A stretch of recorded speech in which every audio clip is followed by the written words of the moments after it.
بسم اللہ الرحمن الرحیم۔ السلام علیکم۔ امید ہے آپ لوگ خیریت سے ہوں گے۔ یہ ایک سچا واقعہ ہے جسے سن کر آپ خود حیران ہو جائیں گے کہ ہفتے میں 3 سے 4 دن ہسپتال میں رہنے والا اچانک سے ٹھیک کیسے ہو گیا اور اس کی دوائیوں سے جان کیسے بچ گئی۔ بابا جی اچانک ٹھیک ہو گئے اور میرا دوست اس موضوع پر حیران ہو گیا، جبکہ ہم سب بھی سرپرائز میں چلے گئے۔ آپ خود سوچئے، آپ کے والد 80 سال کے بزرگ ہوں، یہ 10 سال سے صاحب فراش ہوں۔ آپ انہیں کبھی ایک ڈاکٹر کے پاس لے کر جاتے ہیں اور کبھی دوسرے ڈاکٹر کے کلینک پر۔ آپ انہیں ہر مہینے 2-3 دن کسی پرائیویٹ ہسپتال میں رکھتے ہوں۔ آپ نے گھر پر نرس اور ڈاکٹر رکھا ہو اور یہ دونوں روزانہ آپ کے والد صاحب کا چیک اپ بھی باقاعدگی سے کرتے ہوں۔ آپ بیرون ملک سے ان کے لیے ادویات منگاتے ہوں۔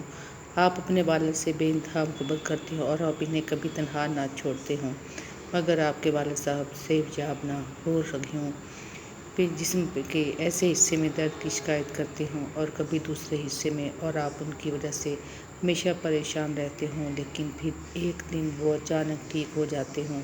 وہ اٹھ کر چلنا بھی شروع کر دیتے ہیں، کھانا پینا بھی، ہنسنا بھی اور پڑھنا لکھنا بھی۔ تو کیا آپ حیران نہیں ہوں گے؟ اور اس سارے کارنامے کا سہرا آپ کے ایک عام جاننے والے کے سر پر بنتا ہو تو آپ کی حیرت یقیناً سرپرائز میں تبدیل ہو جائے گی۔ اور میرا دوست اور ہم سب دوست اس موضوع پر سرپرائز تھے۔ یہ موضوع ہوا کیسے، آپ اس سے قبل وہ واقعہ سنیے جس کے وطن سے اس موضوع نے جنم لیا۔ میرا دوست والد کو لے کر ڈاکٹر کے کلینک پر جا رہا تھا۔ راستے میں اسے اچانک باس کا فون آ گیا۔ باس نے اسے ایمرجنسی میں آفس طلب کر لیا۔ یہ مجبوری واقعی مجبوری تھی اور میرے دوست نے ہر صورت بینک بند ہونے سے قبل آفس پہنچنا تھا۔ اسے سمجھ نہیں آ رہی تھی وہ والد کو کہاں چھوڑ کر جائے۔ کلینک اور گھر دونوں دور تھے، جبکہ آفس اس جگہ سے نزدیک تھا۔ وہ چند لمحوں کے لیے سڑک پر رک گیا۔ اس نے سڑک کے دائیں بائیں دیکھا،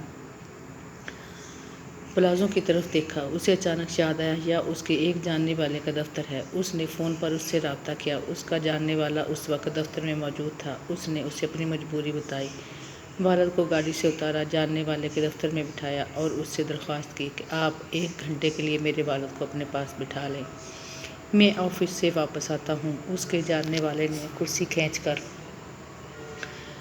اس کے قریب کر لی اور اس کے قریب بیٹھ گیا۔ میرا دوست اپنے دفتر چلا گیا۔ وہ گھنٹے کی بجائے 1.5 گھنٹے بعد واپس آیا تو اس نے ایک عجیب منظر دیکھا۔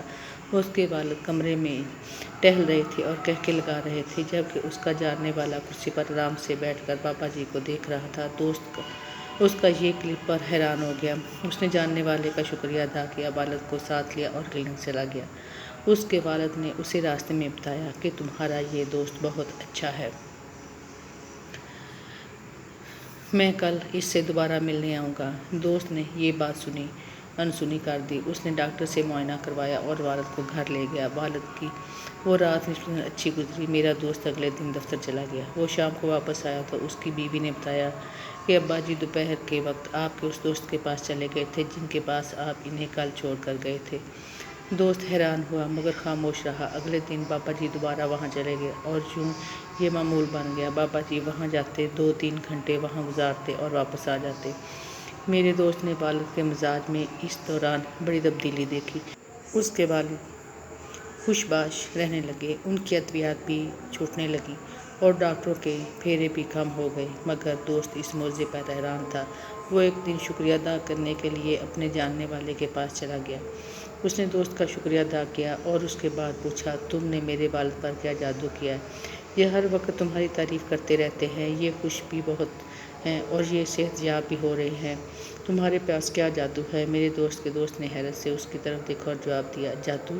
کیا مطلب؟ تمہارے والد جب بھی میرے پاس آتے میں تو ان کے سامنے ایک لفظ بھی نہیں بولتا۔ میرا دوست مزید حیران ہو گیا۔ اس نے پوچھا، کیا تم واقعی کوئی لفظ نہیں بولتے؟ اس نے جواب دیا، ہاں، میں 2-3 گھنٹے خاموش بیٹھا رہتا ہوں۔ میرے دوست نے پوچھا، پھر میرے والد صاحب تمہاری اتنی تعریف کیوں کرتے ہیں؟ میرے دوست نے کہہ لگایا اور بولا، تمہارے والد کو باتیں کرنے والا نہیں، باتیں سننے والا شخص چاہیے تھا، اور میں پوری توجہ سے 2-3 گھنٹے ان کی باتیں سنتا ہوں، اور یہ توجہ میرا جادو ہے۔ میرا دوست حیرت کی انتہا کو چھونے لگا۔ اس نے دوست سے کہا، لیکن میں تو اپنے والد کو بہت وقت دیتا ہوں۔ دوست نے جواب دیا، آپ یقیناً وقت دیتے ہوں گے، مگر آپ ان کی بات نہیں سنتے۔ آپ انہیں بتاتے اور سمجھانے میں لگ جاتے ہیں، اور بزرگوں کو سمجھانے اور بتانے والے لوگ نہیں چاہیے ہوتے، انہیں صرف اور صرف توجہ سے سننے والے چاہیے۔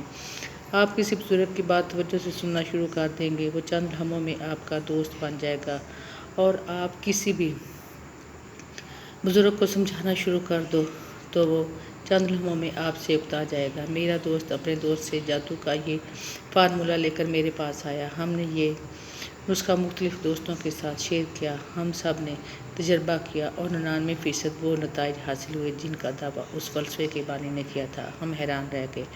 آپ نے کبھی سوچا ہم اللہ تعالیٰ کو اللہ کیوں مانتے ہیں؟ اس کی ہزاروں لاکھوں وجوہات ہو سکتی ہیں، اور ان ہزاروں لاکھوں وجوہات میں سے ایک وجہ اللہ تعالیٰ کی طرف سے ہمیں برداشت کرنا، ہمیں سننا بھی ہے۔ اللہ ہماری زندگی کی واحد قوت ہے جو ہماری بات غور اور توجہ سے سنتی ہے، اور یہ اس کے جواب میں ہمیں کوئی نصیحت نہیں کرتی۔ اللہ تعالیٰ ہمیں روزانہ کی بنیاد پر برا بھلا بھی نہیں کہتا، اور یہ ہمیں بار بار سمجھانے کی کوشش بھی نہیں کرتا۔ ہم میں سے کون ہے جو اللہ کے سامنے بہت معمولی باتوں پر گڑگڑاتا نہیں؟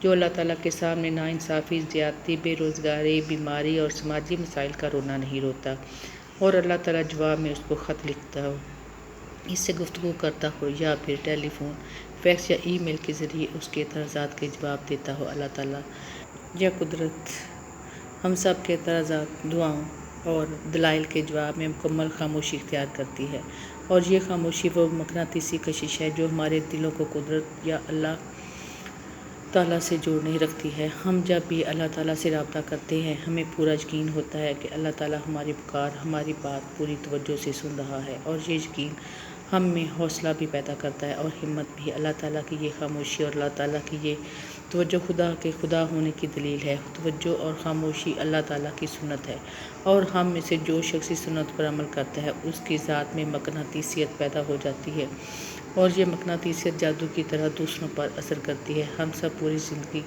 دوسروں کے سنتے رہتے ہیں، والدین سے لے کر استاد تک، اور محلے والوں سے لے کر مولوی صاحب تک، اور ہمسائے سے لے کر ڈاکٹر صاحب تک۔ دنیا کے تمام لوگ ہمیں کچھ نہ کچھ بتاتے رہتے ہیں، ہمیں کچھ نہ کچھ سمجھانے کی کوشش میں لگے رہتے ہیں۔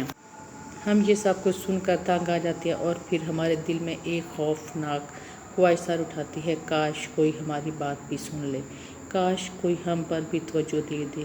ہم لوگوں سے بات کرنے کی کوشش کرتے ہیں، مگر یہ ہمارے ساتھ بحث کرنا شروع کر دیتے ہیں۔ یہ ہمارے سامنے آرگومنٹس کے انبار لگا دیتے ہیں، اور جو ہماری بات کرنے کی خواہش ہی رہ جاتی ہے، اور ادھوری خواہشیں کینسر ہوتی ہیں۔ خواہشوں کا صرف ایک ہی حل ہے، آپ انہیں پورا کریں یا پھر مار دیں، آپ انہیں ادھورا نہ رہنے دیں، کیونکہ ادھوری خواہش چند ماہ میں بیماری بن جائیں گی، اور ہمارے تمام بزرگ اس بیماری کا شکار ہوتے ہیں۔ ان کے اندر توجہ کے حصول کی شاہی خواہش موجود ہوتی ہے،